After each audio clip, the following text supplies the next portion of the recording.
প্রিয় শিক্ষার্থীবৃন্দু, জাতীয় বিশ্ববিদ্যালয়ের অনলাইন ক্লাসে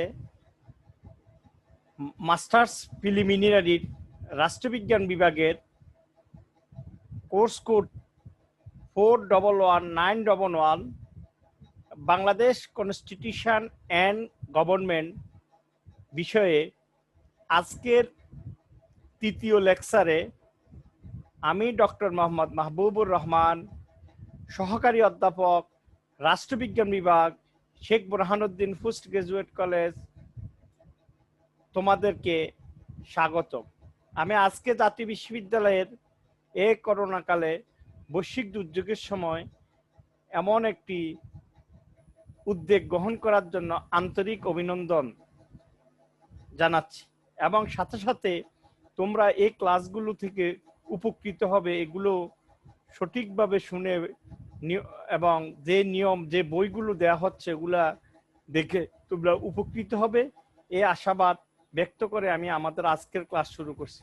আমাদের আজকের ক্লাসের টাইটেল হচ্ছে, আজকে আমরা দ্য এক্সিকিউটিভ অর্থাৎ নির্বাহী বিভাগের the president of Bangladesh, qualification, the system of election, powers and function, method to remove. অর্থাৎ নির্বাহী বিভাগের প্রথম এবং প্রধান যে নির্বাহী, বাংলাদেশের রাষ্ট্রপতির যোগ্যতা, মহামান্য রাষ্ট্রপতিকে নির্বাচনের পদ্ধতি এবং মহামান্য রাষ্ট্রপতির ক্ষমতা ও কার্যাবলী এবং অপসারণের, ওনাকে ইমপিচমেন্টের যে রিমুভালের যে পদ্ধতি, এটা হচ্ছে আমাদের আজকের আলোচনার বিষয়।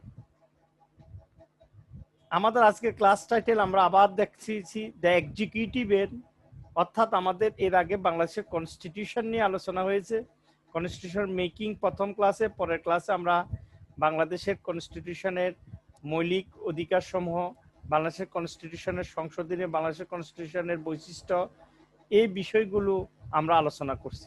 আজকে আমরা নির্বাহী বিভাগ, বাংলাদেশের সরকার ব্যবস্থার যে নির্বাহী বিভাগের প্রথম যে নির্বাহী, যা প্রেসিডেন্টের qualification for the office, system of election, powers and function of president, methods to remove the president, এই বিষয়ে আলোচনা করব। অর্থাৎ সংবিধানের আজকে আমরা আলোচনা করব বাংলাদেশ কনস্টিটিউশনের চতুর্থ ভাগের 48 অনুচ্ছেদ থেকে 54 অনুচ্ছেদ পর্যন্ত, অর্থাৎ নির্বাহী বিভাগের রাষ্ট্রপতি সাংবিধানিক যে পদ, এই পদের সংবিধান থেকেই আমরা আলোচনা করব। আচ্ছা, আমরা শুরুতেই আমাদের বইয়ের সাথে পরিচয় হয়ে নিই। এটা পরেও করা যায়, কিন্তু আমি আমার ক্লাসগুলোতে বইগুলোর পরিচয় প্রথমে করি। আমরা আজকে Dilar Chowdhury constitution development in Bangladesh, এই বইটা দেখছি। আর government of Bangladesh, the constitution of the people's republic of Bangladesh, এটা কনস্টিটিউশনাল যেহেতু বডি, এটা দেখতে হবে। আমার আর প্রফেসর জামাল খানের making a common cause public management and Bangladesh, আমার আর প্রফেসর জামাল খানের আরেকটা বই আছে analysing and public management in Bangladesh, Kamal হোসেনের Bangladesh quest for freedom and justice, Abdul হালিমের constitution law and politics Bangladesh perspective. আর আমরা আজকে আরেকটা বই এখানে লেখা হয় নাই, মাহমুদুল ইসলামের the constitutional law of Bangladesh, এই বই থেকেও আমরা আলোচনা করছি। আর বাংলা বই থেকে আমরা আলোচনা করছি সংবিধান ও সাংবিধানিক আইন, রাজনীতি বাংলাদেশ প্রসঙ্গ, ব্যারিস্টার আব্দুল হালিমের। আমরা আলোচনা করছি স্বাধীন বাংলাদেশের অভ্যুদয়ের ইতিহাস, ডক্টর অদুদ ভূঁইয়ার, এবং অদুদ ভূঁইয়া স্যার এবং মোজাম্মেল হক স্যারের civics and good government first paper এবং সেকেন্ড পেপারও এই সম্পর্কে আলোচনা হয়েছে। এবং আমাদের জাতীয় বিশ্ববিদ্যালয় হিরেন sir professor doctor Harunur Rashid, বাংলাদেশের রাজনীতি, সরকার ও শাসনতান্ত্রিক উন্নয়ন, এখানেও বাংলাদেশের বিভিন্ন সময়ের রাষ্ট্রপতি বা তাদের যে কার্যকাল, ক্ষমতা, এগুলো নিয়ে আলোচনা হয়েছে। আমরা এটাও এই বইয়ের জন্য আলোচনা করেছি। এই যে বইগুলো, সংবিধান, বাংলাদেশের সংবিধান, আমার বই, ব্যারিস্টার আব্দুল হালিমের বই, এবং আর বাকি বইগুলো আজকে আমরা প্রদর্শন করি নাই। আচ্ছা, এখন গভর্নমেন্ট, আমরা যেহেতু আমরা জানি আধুনিক যে গভর্নমেন্ট মূলত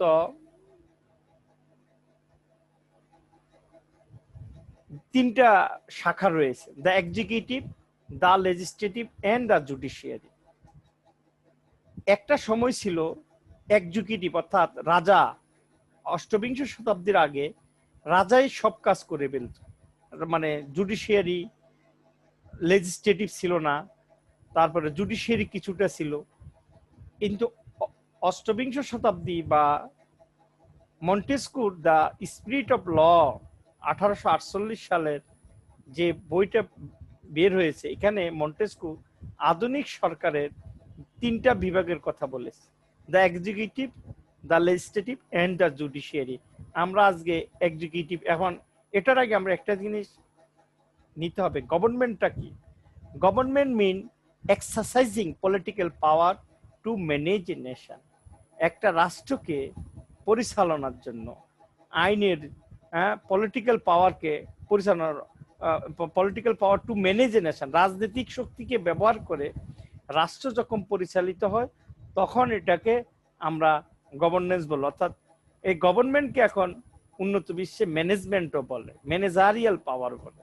অর্থাৎ যেই শাসন ব্যবস্থা রাষ্ট্র পরিচালিত, রাষ্ট্র ব্যবস্থায় গভর্নমেন্ট গভর্ন করা হয়, শাসন করা হয়, ম্যানেজ করা হয়, এটা হচ্ছে গভর্নমেন্ট, আধুনিক যে গভর্নমেন্ট। আর আধুনিক এই গভর্নমেন্ট এই তিনটা ভাগেই বিভক্ত, তিনটা শাখা বা তিনটা ভাগে বিভক্ত। আচ্ছা, central administrative structure of Bangladesh, আমরা এখানে দেখতেছি বাংলাদেশের যে শাসন ব্যবস্থা সেন্ট্রাল, এটাতে আমরা সবার ঊর্ধ্বে হচ্ছে রাষ্ট্রপতি, মানে প্রেসিডেন্ট অফ ওয়ারেন্টেও বাংলাদেশের রাষ্ট্রপতি হচ্ছে 1 নম্বর পদমর্যাদার অধিকারী। এবং বাংলাদেশের রাষ্ট্রপতি রাষ্ট্র একদিকে তিনি রাষ্ট্রপ্রধান, হেড অফ দ্য স্টেট, এবং এক্সিকিউটিভের তিনি হচ্ছেন টিউটোরিয়াল বা নমিনাল বা প্রধান, অর্থাৎ নির্বাহী বিভাগেরও তিনি প্রধান, কিন্তু নির্বাহী বিভাগ পরিচালিত হয়, চিফ এক্সিকিউটিভ হচ্ছে প্রধানমন্ত্রী, তার নেতৃত্বে। অর্থাৎ বাংলাদেশের রাষ্ট্রপতি, প্রধানমন্ত্রী, মন্ত্রী পরিষদ, এনাদেরকে যেভাবে নিয়োগ, সব কিছুর ঊর্ধ্বে। আবার এদিকেও নিচের দিক থেকে বিভাগ, মন্ত্রণালয়, মন্ত্রী, মন্ত্রণালয়, যুগলের প্রশাসন। অর্থাৎ বাংলাদেশের শাসনতান্ত্রিক যে ব্যবস্থা, এই ব্যবস্থা রাষ্ট্রপতির নামেই পরিচালিত হবে, এবং রাষ্ট্রপতি হেড অফ দ্য স্টেট এবং চিফ অফ দ্য এক্সিকিউটিভ, অর্থাৎ তিনি রাষ্ট্রপতি, যে একদিকে রাষ্ট্রপ্রধান, আবার একদিকে নির্বাহী, সরকারের নির্বাহী। কিন্তু প্রধান নির্বাহী যে সরকারের পার্লামেন্টারি যে ডেমোক্রেসিতে প্রধানমন্ত্রী থাকেন সরকার প্রধান, অর্থাৎ সরকারের প্রধান, রাষ্ট্রপতির যে নমিনাল বা যে পাওয়ার, এটা যেমন বাংলাদেশের রাষ্ট্রপতির যে পাওয়ার, প্রধানমন্ত্রী নিয়োগ এবং প্রধান বিচারপতি নিয়োগ, এই দুইটা পাওয়ার ব্যতীত বাকি যেই পাওয়ারগুলো এক্সারসাইজ করে বা করতে হয়, ওগুলা প্রধানমন্ত্রীর পরামর্শ কমেই করতে হয়, এবং প্রধানমন্ত্রীর অফিস হয়েই ওগুলা করতে হয়। তাহলে আমরা যেটা বুঝতে পারছি যে সেন্ট্রাল অ্যাডমিনিস্ট্রেশন বা বাংলাদেশের যে স্ট্রাকচার, রাষ্ট্রের যে স্ট্রাকচার, আমরা এর আগের ক্লাসে আমরা আলোচনা করছি, রাষ্ট্রে 3 ধরনের স্ট্রাকচার থাকে। আমরা বলছি ওই জায়গায় আমরা বলেছিলাম রাষ্ট্রে থাকে আপনার ডিপেন্ডিং স্ট্রাকচার, তারপর ইন্টারভিং স্ট্রাকচার, এবং রাষ্ট্রে থাকে আপনার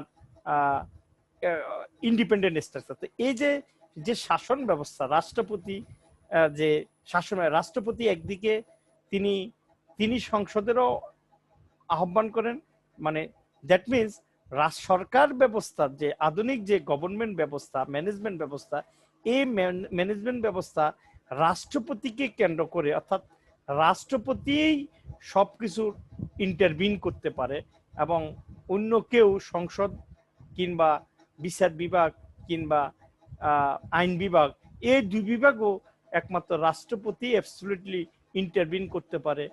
রাষ্ট্রপতিই বিচারকদেরকে অপসারণ করতে পারে, রাষ্ট্রপতি সংসদ ভেঙে দিতে পারে, রাষ্ট্রপতি সংসদ আহ্বান করতে পারে, রাষ্ট্রপতিরই ভাষণ সংসদে দিতে হয়। তাহলে আমরা এটা পরবর্তী রাষ্ট্রপতির ক্ষমতা এবং কার্যাবলীতে গিয়ে আলোচনা করব। এখন the qualification of the appointment of Bangladesh president, অর্থাৎ বাংলাদেশের রাষ্ট্রপতির নিয়োগের যে যোগ্যতা, he must be citizen of Bangladesh. মহামান্য রাষ্ট্রপতি হতে হলে বাংলাদেশে তাকে বাংলাদেশের নাগরিক হতে হবে। তাকে ওনাকে 35 ইয়ার্স অফ ওল্ড, তাকে 35 বছর বয়স্ক হতে হবে। Qualified for election as a member of parliament, বাংলাদেশে এমপি হওয়ার, একজন মেম্বার হওয়ার যে যোগ্যতা, এই যোগ্যতা ওনার থাকতে হবে। Never removed from the office of the president by impeachment under the constitution, অর্থাৎ কখনো ইমপিচমেন্ট দ্বারা অপসারিত হয় নাই, অর্থাৎ অপসারণ করা হয় নাই, ওনাকে রিমুভ করা হয় নাই। আরেকটা বিষয় হচ্ছে বাংলাদেশের রাষ্ট্রপতি দুইবারের বেশি নির্বাচিত হতে পারবে না, অর্থাৎ যিনি দুইবারের বেশি নির্বাচিত হয় নাই তিনি। এখন এখানে আরেকটা জিনিস যেটা আমরা যেন ভুল না বুঝি, বা qualified for election as a member of parliament, অর্থাৎ এটার মানে হচ্ছে তিনি এমপি হওয়ার যোগ্যতা থাকতো, কিন্তু বাংলাদেশের রাষ্ট্রপতি এমপি হতে পারবে না। মানে যদি কোনো এমপি যদি রাষ্ট্রপতি হয়, তাহলে রাষ্ট্রপতিকে অবশ্যই এমপি পদ ছেড়ে তারপর রাষ্ট্রপতির শপথ নিতে হবে। তাহলে একথা মাথা রাখতে হবে, বাংলাদেশের রাষ্ট্রপতি যদিও সংসদ সদস্যদের ভোটে নির্বাচিত, কিন্তু তিনি সংসদ সদস্য নন, এবং উনি সংসদ সদস্য হলেও সংসদ থেকে সদস্য থেকে ইস্তফা দিয়ে রাষ্ট্রপতির শপথ গ্রহণ করতে হবে। তাহলে বাংলাদেশের রাষ্ট্রপতি বাংলাদেশের নাগরিক হতে হবে, 35 বছর বয়স হতে হবে, তিনি সংসদ সদস্য হওয়ার যোগ্যতা থাকতে হবে, তিনি তার কি আর হচ্ছে তিনি সংসদ কর্তৃক অপসারিত হয় নাই, এবং দুই টার্মের বেশি সংসদ সদস্য রাষ্ট্রপতি ছিলেন না, এমন ব্যক্তি বাংলাদেশের রাষ্ট্রপতি হওয়ার যোগ্যতা রাখে। The system of election of the president, অর্থাৎ রাষ্ট্রপতি নির্বাচনের পদ্ধতি বাংলাদেশের। Elected by the members of parliament, মানে রাষ্ট্রপতি বাংলাদেশের সংসদ দ্বারা, মেম্বার্স অফ এমপিদের দ্বারা নির্বাচিত, অর্থাৎ সংসদ সদস্যদের ভোটে রাষ্ট্রপতি নির্বাচিত হন। বাংলাদেশের বিইসি, বাংলাদেশ নির্বাচন কমিশন অ্যারেঞ্জ করে ইলেকশন প্রসেসটা। তিনি তার ডিউরেশন, মহামান্য রাষ্ট্রপতি বাংলাদেশের শপথ গ্রহণ থেকে 5 বছর পর্যন্ত তার কার্যকাল, কিন্তু যদি তার পরবর্তী যে উত্তরসূরি সাকসেসর যদি যতদিন পর্যন্ত ক্ষমতা গ্রহণ না করে, অতদিন পর্যন্ত তিনি রাষ্ট্রপতির দায়িত্ব পালন করে যাবেন। নট মোর দ্যান 2 টার্মস, তিনি 2 বছরের বেশি নির্বাচিত হতে পারবেন না। এখানে যদিও এটা পরের কথা, সংবিধানের 54 নং অনুচ্ছেদ আছে, যদি রাষ্ট্রপতির পদটা কোনো কারণে শূন্য হয়, বা রাষ্ট্রপতি অসুস্থ থাকেন, বা রাষ্ট্রপতি ছুটিতে থাকেন, বা রাষ্ট্রপতি দেশের বাহিরে থাকেন, তাহলে রাষ্ট্রপতির দায়িত্ব হিসেবে স্পিকারকে ওই দায়িত্ব নিতে হয়। আপনাদেরকে একটা কথা মনে রাখতে হবে, আপনাদের যে কোনো কোর্স বর্তমানে, যেহেতু এখন অনেক ধরনের প্রশ্ন হয় সংক্ষিপ্ত, অতি সংক্ষিপ্ত, আবার এবারে মনে হচ্ছে আপনাদের পিডি মাস্টার্সের এই বিষয়টা, যেটা অনার্স এবং মাস্টার্স ফাইনালও 12-13 সেশন থেকে শুরু হয়েছে, সেই নিয়ম এবার 18-19 সেশন থেকে আপনাদের ফিলি মাস্টার্সও চালু হয়েছে। বিভিন্ন ধরনের প্রশ্ন, 1 নম্বর, 4 নম্বর এবং 10 নম্বরের, যেটা আগে একটা প্রশ্ন 20 নম্বরের ছিল। এই জন্য আপনারা যেই টপিকস, যেই কন্টেন্ট, যেই কনসেপ্টটা পড়েন, এটা খুঁটিনাটি বুঝে, মানে এটা সবকিছু পড়তে হবে, তাহলে আপনারা পরীক্ষার হলে সব ধরনের প্রশ্ন, ভাইভা বোর্ডের সকল ধরনের উত্তর দিতে পারবেন, এবং আপনাদের নলেজের মধ্যে কোনো গ্যাপ থাকবে না। তারপর হচ্ছে power and position of the Bangladesh president, রাষ্ট্রপতির পদমর্যাদা। আইন অনুযায়ী রাষ্ট্রপতি রাষ্ট্রের প্রধান এবং নির্বাহী বিভাগেরও প্রধান, যেটা আমি আগেই বলেছিলাম।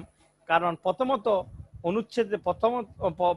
অনুচ্ছেদের 48-2-তে বলা হয়েছে, রাষ্ট্রপতি রাষ্ট্রপ্রধান as a head of the state অন্য সকল ব্যক্তির ঊর্ধ্বে স্থান লাভ করবে। অর্থাৎ এখানে হচ্ছে রাষ্ট্রপতির পাওয়ার, মানে বাংলাদেশের রাষ্ট্রপতির পজিশনটাকে আমরা এটা নিয়ে আলোচনা। দ্বিতীয় অনুচ্ছেদ 55 সাইডে বলা হয়েছে সরকারের সকল নির্বাহী ব্যবস্থা রাষ্ট্রপতির নামে গৃহীত হবে। মানে এক্সিকিউটিভের নির্বাহী বিভাগের সকল ক্ষমতা, গেজেট, আদালতের সকল কিছু রাষ্ট্রপতির নামে হবে, কিন্তু এটা এক্সিকিউট করবে, পরিচালনা করবে মন্ত্রিপরিষদ, প্রধানমন্ত্রী নেতৃত্বে। তত্ত্বগতভাবে রাষ্ট্রপতি বাংলাদেশের শাসন বিভাগের প্রধান, কিন্তু বাস্তব ক্ষেত্রে শাসন বিভাগের প্রকৃত ক্ষমতা প্রধানমন্ত্রীর নেতৃত্বে পরিচালিত মন্ত্রিসভার উপর। কারণ প্রথমত উপ অনুচ্ছেদ 48(3)তে বলা হয়েছে যে প্রধানমন্ত্রী এবং প্রধান বিচারপতি নিয়োগ ব্যতীত রাষ্ট্রপতি সকল দায়িত্ব প্রধানমন্ত্রীর সাথে পরামর্শ করবেন। দ্বিতীয়ত উপপরিচ্ছেদ 55(2)তে বলা হয়েছে যে প্রজাতন্ত্রের সকল নির্বাহী ক্ষমতা প্রধানমন্ত্রীর দ্বারা অথবা তার কর্তৃত্বে প্রয়োগ হবে। সুতরাং যদিও সকল নির্বাহী ক্ষমতা রাষ্ট্রপতির নামে গৃহীত হয়, কিন্তু বাস্তবে সকল ক্ষমতা প্রয়োগ করে প্রধানমন্ত্রীর নেতৃত্বে মন্ত্রিসভা। এই কারণে বাংলাদেশের রাষ্ট্রপতিকে ব্রিটেনের রাজা বা রানীর ন্যায় নিয়মতান্ত্রিক নাম সর্বস্ব শাসক টিউটোরিয়াল এক্সিকিউটিভ বলা হয়, এবং মন্ত্রিসভাকে বলা হয় রিয়েল এক্সিকিউটিভ অর্থাৎ প্রকৃত শাসক। রাষ্ট্রপতি তার দায়িত্ব পালন করতে গিয়ে কোনো কাজ করলে বা না করলে সেজন্য তাকে কোনো আদালত জবাবদিহি করতে হবে না। তাকে সংক্ষুব্ধ কোনো ব্যক্তি সরকারের বিরুদ্ধে মামলা করতে পারবে। সরাসরি রাষ্ট্রপতির বিরুদ্ধে মামলা করা যায় না। রাষ্ট্রপতির কার্যকালে তার বিরুদ্ধে কোনো আদালত কোনো কার্যধারা গ্রহণ করা বা চালু রাখা যাবে না, এবং তাকে গ্রেপ্তার বা কারাবাসের জন্য আদালত থেকে পরোয়ানা জারি করা যাবে না। সুতরাং রাষ্ট্রপতি সর্বোচ্চ মর্যাদার অধিকারী এবং রাষ্ট্র প্রধান হিসাবে কতগুলো বিশেষ অধিকার ভোগ করে।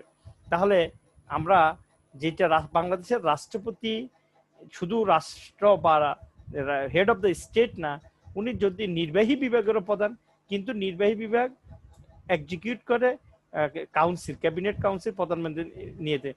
রিয়েল এক্সিকিউটিভ হচ্ছে প্রধানমন্ত্রী বা মন্ত্রী পরিষদ। তাহলে যদিও বাংলাদেশের রাষ্ট্রপতি নির্বাহী কাজগুলো ওনার অফিস থেকে পরিচালিত না হয়, কিন্তু রাষ্ট্রের প্রথম মর্যাদার অধিকারী অর্থাৎ পজিশনে ক্ষমতার বা মর্যাদার দিক দিয়ে বাংলাদেশের রাষ্ট্রপতি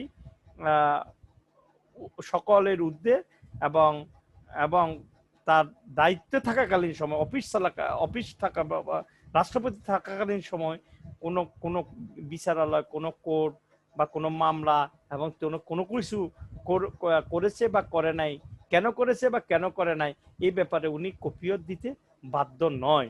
এটা হচ্ছে বাংলাদেশের রাষ্ট্রপতির মূলত ক্ষমতা পজিশন এবং বাংলাদেশের রাষ্ট্রপতির ক্ষমতা পাওয়ারসের যে পজিশন। এটা এখন আসা যাক, এখন functions of the Bangladesh president. বাংলাদেশের প্রেসিডেন্টের কার্যাবলী মানে কি কি কাজ করে: এক্সিকিউটিভ পাওয়ার, লেজিসলেটিভ পাওয়ার, ফাইন্যান্সিয়াল পাওয়ার, জুডিশিয়াল পাওয়ার এবং বিবিধ পাওয়ার। অর্থাৎ বাংলাদেশের মূলত এই প্রধান কাজগুলো সংবিধান, এগুলোকে আবার ভাগ করে অনেক। এক্সিকিউটিভ পাওয়ার, বাংলাদেশের রাষ্ট্রপতির এক্সিকিউটিভ পাওয়ার, তিনি তো নির্বাহী বিভাগের প্রথম ব্যক্তি, তারপর হচ্ছে তিনি হেড অফ দ্য স্টেট। তারপর বাংলাদেশের রাষ্ট্রপতি নির্বাহী বিভাগ, তিনি প্রধানমন্ত্রী সহ নিয়োগ যে প্রক্রিয়া, তিনি নির্বাহী প্রধান হিসেবে রাষ্ট্রের সকল যে গেজেট বা রাষ্ট্রের যে নিয়ম কানুন বা রাষ্ট্র পরিচালনার জন্য যে রাষ্ট্র কর্মচারী নিয়োগ, এই সকল বিষয় মূলত মহামান্য রাষ্ট্রপতির, বাংলাদেশের মহামান্য রাষ্ট্রপতির মাধ্যমেই হয়ে থাকে। এজন্য বাংলাদেশের রাষ্ট্রপতি নির্বাহী অনেকগুলো কাজ করে থাকেন, যেগুলো অন্য কোনো ভাবে সম্ভব না। রাষ্ট্রপতির নির্বাহী কাজের মধ্যে পড়ে রাষ্ট্রপতি প্রধানমন্ত্রী নিয়োগ দেন, তিনি রাষ্ট্রদূত নিয়োগ দেন, তিনি বিচারপতিদেরকে নিয়োগ দেন, তিনি সাংবিধানিক পদের যে সমস্ত সাংবিধানিক পদের নিয়োগগুলো রাষ্ট্রপতি দিয়ে থাকেন। এই জন্য বাংলাদেশের রাষ্ট্রপতি রাষ্ট্রপ্রধান হিসেবে তিনি অনেকগুলো কনস্টিটিউশনাল হেড হিসেবে কাজ করে।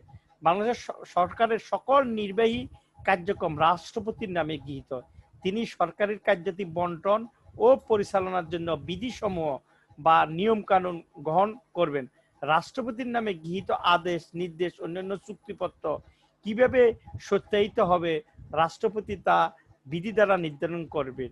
অর্থাৎ রাষ্ট্রপতি জাতীয় সংসদের সংখ্যাগরিষ্ঠ সদস্যদের আস্থাভাজন ব্যক্তিকে দেশের প্রধানমন্ত্রী এবং প্রধানমন্ত্রীর পরামর্শক্রমে অন্যান্য মন্ত্রী, প্রতিমন্ত্রী, উপমন্ত্রীদেরকে নিয়োগ করেন এবং শপথও পাঠ করান এনাদেরকে, মন্ত্রী পরিষদকে।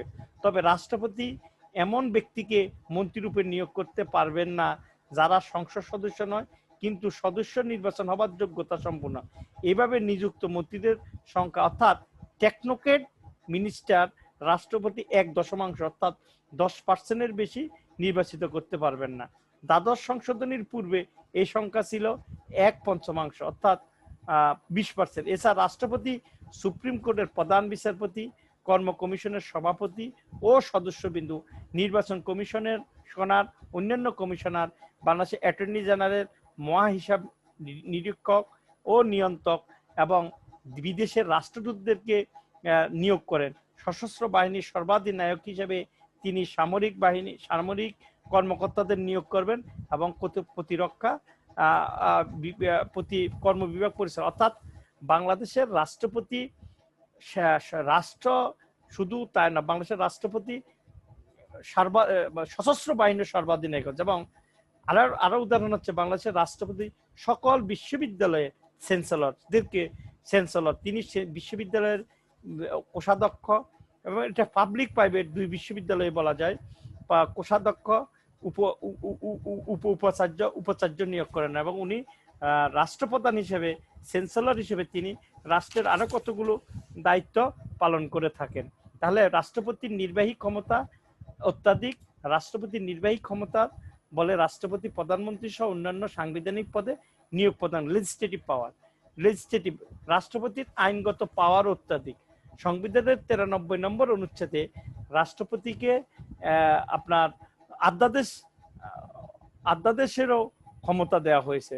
তাছাড়া রাষ্ট্রপতি সরকারি বিজ্ঞপ্তি দ্বারা জাতীয় সংসদের আহ্বান স্থগিত ব্যঙ্গে দিতে পারবেন। তিনি সংসদের ভাষণ ও বাণী প্রেরণ করতে পারবেন। সাধারণ নির্বাচনের পর রাষ্ট্রপতি জাতীয় সংসদের প্রথম অধিবেশনের সূচনায় এবং প্রতি বছর প্রথম অধিবেশনের সূচনায় জাতীয় সংসদে ভাষণ দান করতে পারবেন।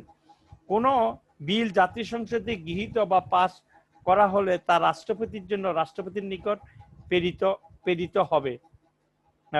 সেক্ষেত্রে রাষ্ট্রপতি 15 দিনের মধ্যে বিল জাতীয় সংসদে গৃহীত বা পাস 15 দিনের মধ্যে বিল সম্মতি দান করিবেন, কিংবা অর্থবিল ব্যতীত অন্য কোনো বিলের ক্ষেত্রে বিলটি এর কোনো বিশেষ বিধান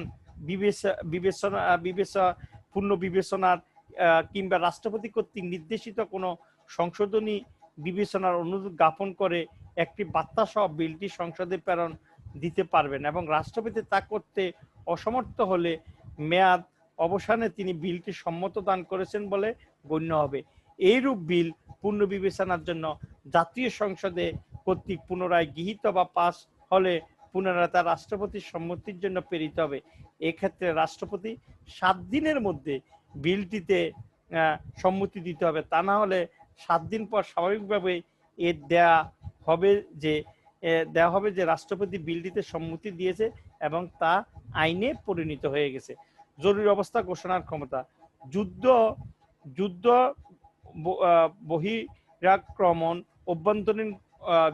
অভ্যন্তরীণ গোলযোগের দ্বারা বাংলাদেশ বা তার অংশবিশেষ জাতীয় নিরাপত্তা বিঘ্নিত হবার উপক্রম হলে বা অর্থনৈতিক জীবনযাত্রা বিঘ্নিত হবার বা সংকটের সম্মুখীন হলে রাষ্ট্রপতি জরুরি অবস্থা ঘোষণা করতে পারবেন। জরুরি অবস্থা ঘোষণার পূর্বে প্রধানমন্ত্রীর স্বাক্ষর প্রয়োজন হবে। জরুরি অবস্থার বলবৎকালীন সময়ে সংবিধানের বিধিবদ্ধ কিছু মৌলিক অধিকার কার্যকারিতা স্থগিত থাকবে। তবে সত্য থাকে যে জরুরি অবস্থা পরবর্তী কোনো জায়গা দ্বারা ঘোষণা প্রত্যাহার করা যাবে, জাতীয় সংসদ তা উত্থাপিত হতে হবে এবং 120 দিন অতিবাহিত হবার পূর্বে জাতীয় সংসদ কর্তৃক বা অনুমোদন না হলে উক্ত সময় অবসান কার্যকর হবে না। অর্থাৎ জরুরি অবস্থার 120 দিনের বেশি হবে না এবং সংসদে উপস্থাপিত হতে হবে এবং জরুরি অবস্থা কত প্রত্যাহার বা ঘোষণার জন্য প্রধানমন্ত্রীর অনুমোদন লাভের জন্য রাষ্ট্রপতির অর্থ সংক্রান্ত যে ক্ষমতা, তাহলে রাষ্ট্রপতির ফাইন্যান্সিয়াল যে পাওয়ার, রাষ্ট্রপতির সুপারিশ ব্যতীত কোনো অর্থ বিল, সরকারি অর্থব্যয়ের দ্বারা জড়িত কোনো বিল জাতীয় সংসদে উপস্থাপন করা যাবে না। অর্থাৎ রাষ্ট্রপতি হচ্ছে অর্থ বিল ছাড়া বা ভেটো দিবে না এবং রাষ্ট্রপতির সুপারিশ ছাড়া কোনো অর্থ বিল সংসদও আসবে না। রাষ্ট্রপতির সুপারিশ ব্যতীত কোনো মঞ্জুরি দাবি পেশ করা যাবে না। বিশেষ প্রয়োজনে রাষ্ট্রপতি সংযুক্ত তহবিল হতে ব্যয় নির্বাহের ব্যবস্থা করতে পারবেন। এই ব্যাপারে তিনি একটি সম্পূরক আর্থিক বিবৃতি, অতিরিক্ত আর্থিক বিবৃতি সংসদে উপস্থাপনের ব্যবস্থা করতে পারবেন। অর্থাৎ সরকারি অর্থের রক্ষণাবেক্ষণ, সংযুক্ত তহবিল অর্থ প্রদান বা তাকে অর্থ প্রত্যাহার প্রভৃতি বিষয়ে সংসদের আইন দ্বারা নিয়ন্ত্রিত। তিনি প্রত্যেক আর্থিক বছরের প্রারম্ভে সরকারের আয় ব্যয় দেখিয়ে একটি বার্ষিক আর্থিক বিবরণী উপস্থাপন করবেন। বিচার, রাষ্ট্রপতির জুডিশিয়াল পাওয়ার, রাষ্ট্রপতির ক্ষমতা ও কার্যাবলীর মধ্যে জুডিশিয়াল পাওয়ার রাষ্ট্রপতির সবচেয়ে বেশি। সুপ্রিম কোর্টের প্রধান বিচারপতি রাষ্ট্রপতি কর্তৃক নিযুক্ত হবেন। প্রধান বিচারপতির সাথে পরামর্শে তিনি বিচারপতিকে নিয়োগ প্রদান করবেন। রাষ্ট্রপতি কোনো আদালতের, ট্রাইব্যুনাল বা অন্য কোনো কর্তৃপক্ষ কর্তৃক প্রদত্ত যে কোনো বিষয়ে দণ্ডের মার্জনা, বিলম্ব, বিরাম নিয়ন্ত্রিত হবে। তিনি প্রত্যেক আর্থিক বছরের তিনি কোনো বিরাম মজুদ এবং যে কোনো দণ্ড মৌকুব, স্থগিত এবং হ্রাস করতে পারে এবং কি রাষ্ট্রপতি ফাঁসির দণ্ডে মৃত্যু আসামিদেরকেও ক্ষমা করে দিতে পারে। সংসদ ভেঙে দেবার ক্ষমতা, সংসদের সংখ্যাগরিষ্ঠ সদস্যদের সমর্থন হারালে প্রধানমন্ত্রী পদত্যাগ করবেন কিংবা সংসদ ভেঙে দেওয়ার জন্য লিখিতভাবে রাষ্ট্রপতিকে পরামর্শ করবেন। প্রধানমন্ত্রী অনুরূপ পরামর্শ দান করলে রাষ্ট্রপতি অন্য কোনো সংসদের সংখ্যাগরিষ্ঠ সদস্যদের আস্থাভাজন নন, এই মর্মে সন্তুষ্ট হলে সংসদ ভেঙে দিবেন।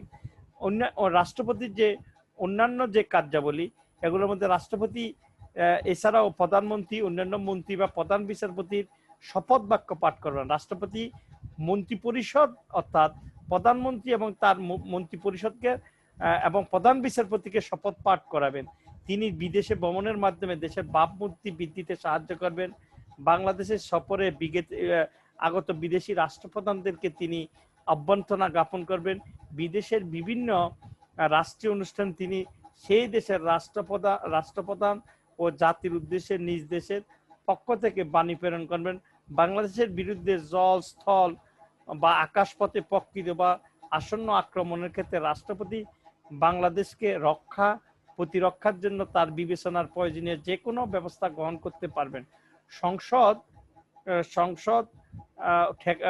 বৈঠকরত না থাকলে তাৎক্ষণিক সংসদ আহ্বানের ব্যবস্থা করতে পারবেন।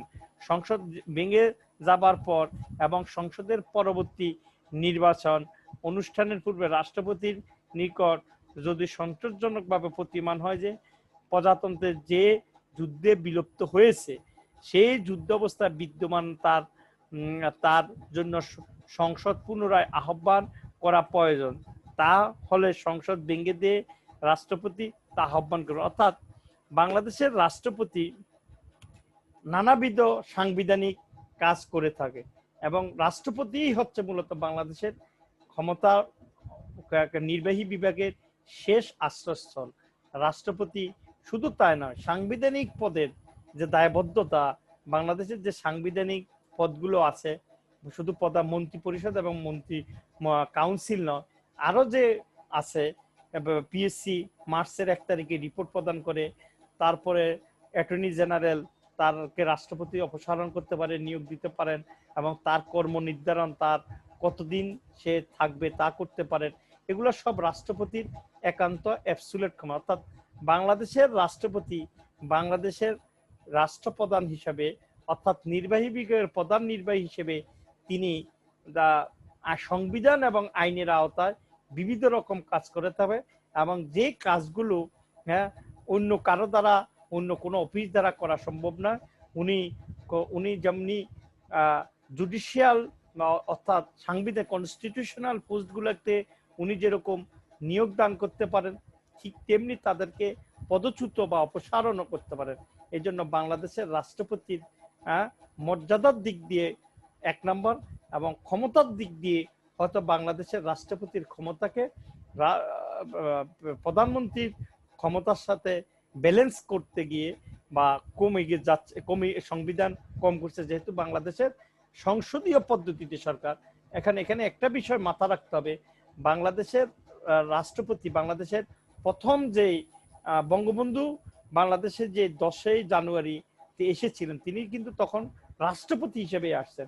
পরবর্তীতে বঙ্গবন্ধু 11ই জানুয়ারিতে রাষ্ট্রপতির পদ থেকে ইস্তফা দিয়ে 12 তারিখে আবার বিচারপতি আবু সাঈদ চৌধুরীকে সভাপতি, প্রধান বিচারপতি আবু সাঈদ চৌধুরীকে রাষ্ট্রপতি পদ দিয়ে তিনি আবার প্রধানমন্ত্রীত্ব গ্রহণ করেন। অর্থাৎ বাংলাদেশের সংসদ যে পার্লামেন্টারি ডেমোক্রেসি তা আবার সূচনা হয়। কিন্তু চতুর্থ সংশোধনীর মাধ্যমে আবার বাংলাদেশের যে রাষ্ট্রপতি বা presidential democracy, presidential parliamentary democracy যেটা ছিল, এটা চালু ছিল, এবং এটা 1991 সালের দ্বাদশ সংশোধনী পর্যন্ত বাংলাদেশে 75 থেকে 91 এই সময়টুকু বাংলাদেশের রাষ্ট্রপতি শাসিত সরকার ছিল। এখন 91 থেকে, অর্থাৎ যেটাকে বাংলাদেশের ডেমোক্রেটিক রেজিম বলা হয়, অর্থাৎ 91 থেকে বর্তমান পর্যন্ত এই সময় দ্বাদশ যে পার্লামেন্টারি ডেমোক্রেসিতে রাষ্ট্রপতি পদকে শক্তিশালী করতে গিয়ে, প্রধানমন্ত্রী পদকে, প্রধান ক্যাবিনেটকে শক্তিশালী করতে গিয়ে রাষ্ট্রপতির কে হেড অফ দ্য টিউটোরিয়াল অর্থাৎ রিয়েল এক্সিকিউটিভ না করে ক্যাবিনেটকে বা প্রধানমন্ত্রীর নেতৃত্বে ক্যাবিনেট কাউন্সিলকে রিয়েল এক্সিকিউটিভ করা হয়েছে। কিন্তু এর আগে রাষ্ট্রপতির পদে বা রাষ্ট্রপতি যে চতুর্থ থেকে দ্বাদশ সংশোধন এই সময়টুকু, এই 15 বছর বাংলাদেশ, 15-16 বছর বাংলাদেশের যে রাষ্ট্রপতি শাসিত সরকার ছিল, ওই সময় আবার রাষ্ট্রপতির অ্যাবসুলেট ক্ষমতা ছিল, যেটা আবার পার্লামেন্টারি ডেমোক্রেসি আমরা জানি 2 ধরনের হয়ে থাকে। একটা হচ্ছে প্রেসিডেন্সিয়াল ডেমোক্রেসি, এবং যেমন আমেরিকাতে, আর আমরা হচ্ছে পার্লামেন্টারি ডেমোক্রেসি, যেখানে পার্লামেন্ট অল ইন অল, এবং পার্লামেন্টের থেকে পার্লামেন্টের নেতা অর্থাৎ প্রধানমন্ত্রী বা সংসদ নেতা তিনি এক্সিকিউটিভ প্রধান হন। এই বিষয়গুলো আমাদেরকে আবার বুঝতে হবে।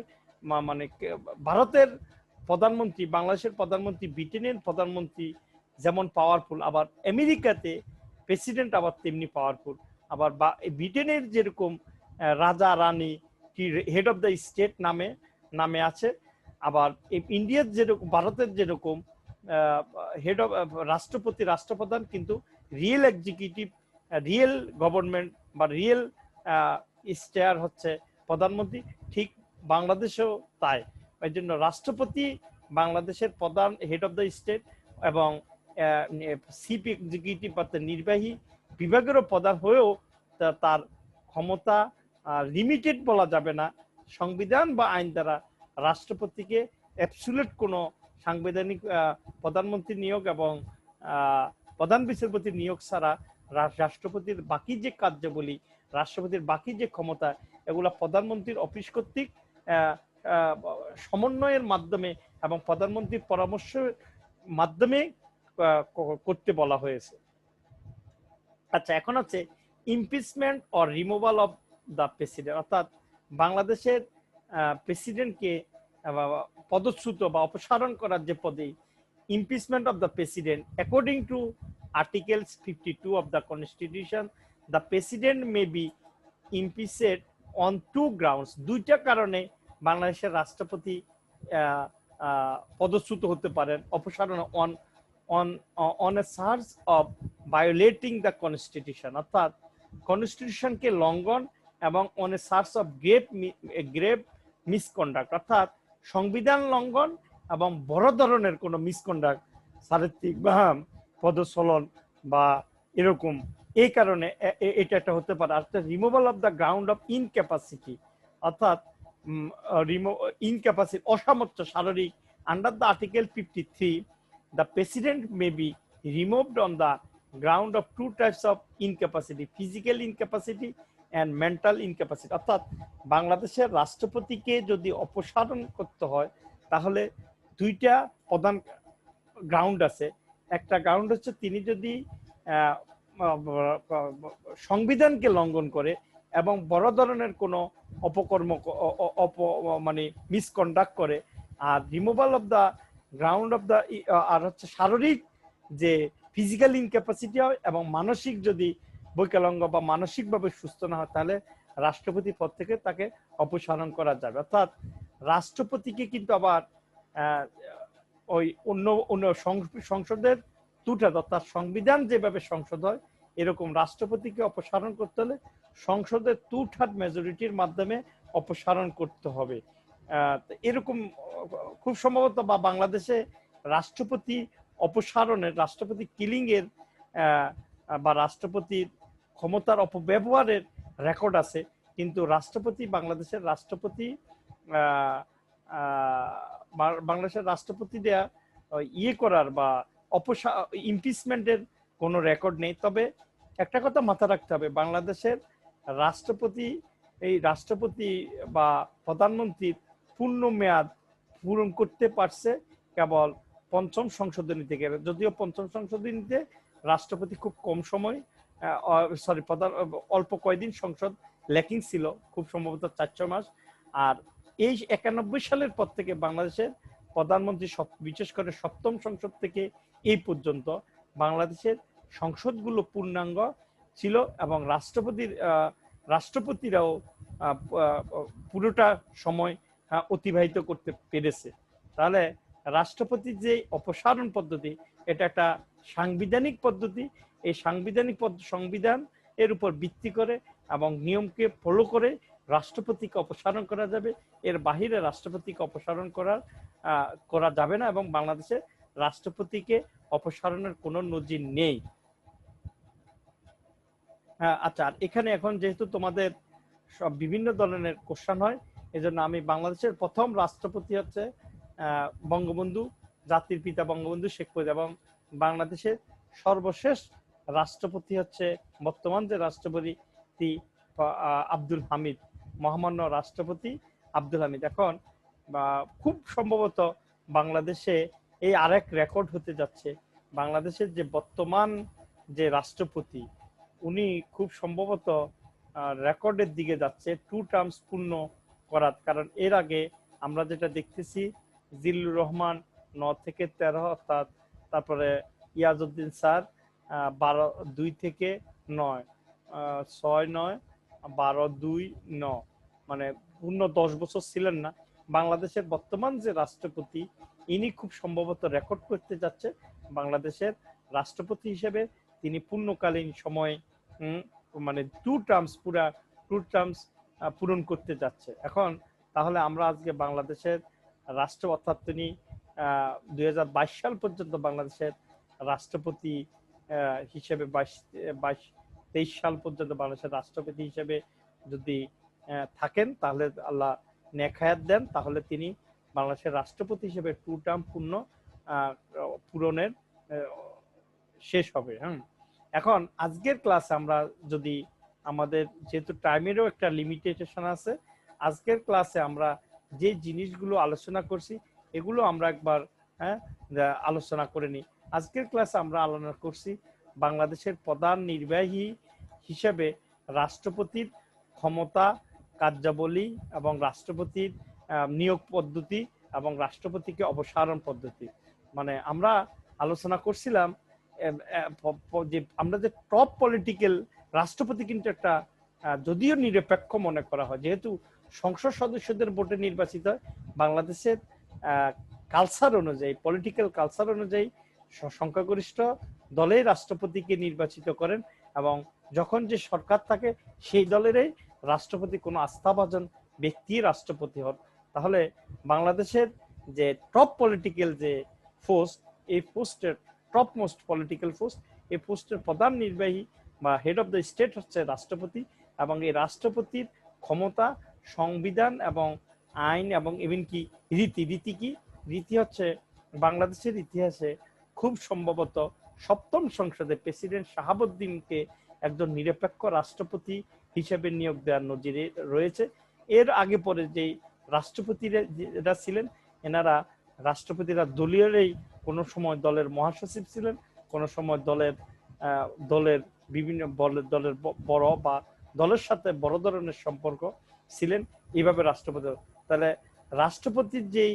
বাংলাদেশের রাষ্ট্রপতির যে রাজনৈতিক সম্পর্ক, যদিও রাষ্ট্রপতি পদটা একটা নিরপেক্ষ পদ, যখন কোনো ব্যক্তি মহামান্য রাষ্ট্রপতি হিসেবে শপথ গ্রহণ করে, তখন তার কাছে রাষ্ট্রের স্বার্থ, রাষ্ট্রের সকল জনগণেই রাষ্ট্রপতির কাছে এক, দলমত নির্বিশেষে এক। কিন্তু বাংলাদেশের কৃষ্টি বা বাংলাদেশের যে রাজনৈতিক সংস্কৃতি বা রাজনৈতিক যে বৈশিষ্ট্য অনুযায়ী বাংলাদেশের রাষ্ট্রপতিরা দলীয়ই হয়ে থাকে এবং অনেকার্থে দলের ঊর্ধ্বে নয়।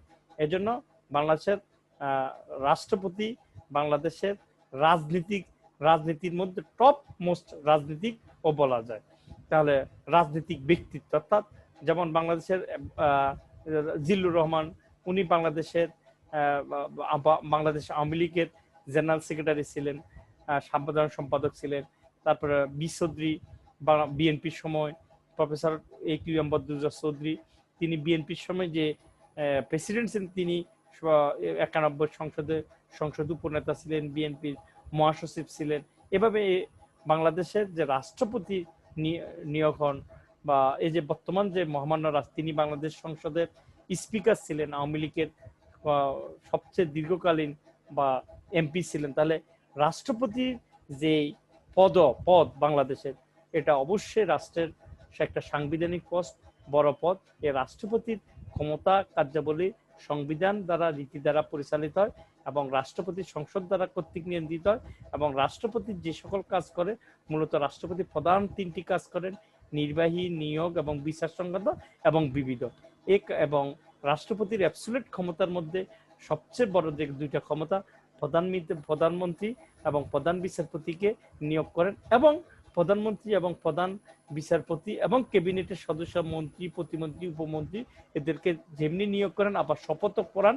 আবার বাংলাদেশের রাষ্ট্রপতি বাংলাদেশের সংসদের আহ্বান করেন, রীতি অনুযায়ী সংসদের প্রথম অধিবেশনে বক্তব্য দান করেন,